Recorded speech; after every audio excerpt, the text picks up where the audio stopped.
சொல்லி அந்த நபிகிட்ட கேட்கும் போது அல்லாஹ் சொல்றான், அதற்கு அவர் நிச்சயமாக அல்லாஹ் உங்களை விட அவரையே தேர்ந்தெடுத்திருக்கிறான், இன்னும் அறிவாற்றலிலும் உடல் வலிமையிலும் அவருக்கு அதிகமாக வழங்கியிருக்கான். ரெண்டு காரணம் சொல்றான். அதுல இவர் தான் உங்கள சாலிஹானவர், உங்கள இவர் தான் நல்லடியாருன்னு கிடையாது, ஆனா இந்த வேலைக்கு இவர் தான் ஃபிட்டுங்கிறான். இந்த வேலைக்கு இவர் தான் ஃபிட்டு. ஏன்னா இதுக்கு ரீசன் ரெண்டு சொல்றான். உடல் வலிமை, அந்த காலத்துல அதான தேவை.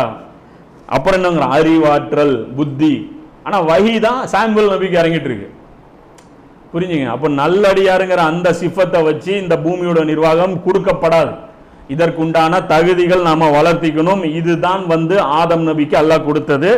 இது ஒரு முக்கியமான ஒரு விஷயம். ஒரு உதாரணம், ஆரம்ப காலகட்டமும் இறுதி காலகட்டமும் ஒரே மாதிரி எப்படி இருக்கும் பாத்தீங்கன்னா, சூரத்து ரூம்ல ஒரு உதாரணம்.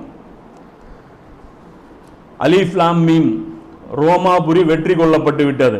சமீபத்தில் உள்ள பூமியில் அவர்களின் தோல்விக்கு பிறகு அவர்கள் வெற்றி அடைவார்கள். ஒற்றையான சில வருடங்களில் அவர்கள் வெற்றி அடைவார்கள். அதிகாரம் முன்னரும் பின்னரும் அல்லாஹ்வுக்கே உரியது. அந்நாளில் விசுவாசிகள் மகிழ்ச்சி அடைவார்கள் அப்படின்னு சொல்லி 30 அத்தியாயத்தில் 1வது வசனத்திலிருந்து 4வது வசனத்தில் அல்லாஹ் சொல்றான். இப்போ இங்க ரோமாபுரி வெற்றி கொள்ளப்படுவதை பற்றி ஒரு வரலாற்றுல ஒரு நிகழ்வு இது நடந்திருக்கு. இப்போ இதே நிகழ்வு இவர் கான்ஸ்டன்டினோபிளோட இவர் பொருத்துறாரு. அது பொருத்தமா ஹதீஸுக்கும் விளக்கமாகவும் இருக்கு. இப்போ இந்த ரோமாபுரி தோல்வி அடைஞ்சாங்க. யாரு? ரோமர்கள் பாரசீகர்கள்ட்ட தான் தோல்வி அடைஞ்சாங்க. தோல்வி அடைஞ்ச உடனே என்ன நடக்குது? அங்க இருக்கக்கூடிய இந்த மக்காவாசிகள் இவங்க எல்லாம் என்ன பண்றாங்க? அந்த முஷ்ரிக்குகள் எல்லாமே சந்தோஷமாகறாங்க.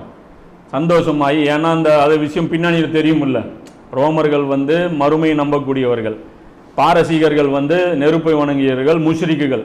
ஸோ அதாவது உங்களை மாதிரி மறுமையை நம்பக்கூடியவர்கள் தோல்வி அடைஞ்சாங்க அப்படின்னு சொல்லி சிரிக்கிறாங்க. யாரு? காஃபிர்கள். அப்ப அல்லாஹ் சொல்றான், மீண்டும் அது ஜெயிக்கும். அதுவும் எவ்வளோ நாளில் ஜெயிக்கும்? சில ஒற்றையான அந்த வார்த்தையில அப்படி இருக்கு.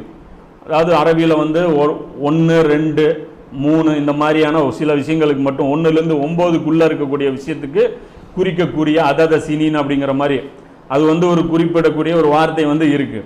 அப்போ இதில் அபூபக்கர் ரலியல்லாஹு என்ன பண்ணுறாங்க அப்படின்னா, பந்தயம் கட்டுறாங்க காஃபிர்களோட.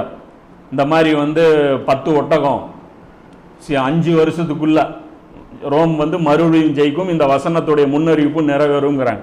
அப்போ நபி ஸல்லல்லாஹு அலைஹி வஸல்லம் சொல்கிறாங்க, 5 வருஷம் பண்ணாதீங்க, 9 வருஷத்துக்குள்ளே போடுங்க. ஏன்னா அந்த ஒற்றைப்படைங்கிறது அது வரைக்கும் அது கவர் ஆகும். அது 9 வருஷம்னு போட்டுக்குங்க. 10 ஒட்டகம் 100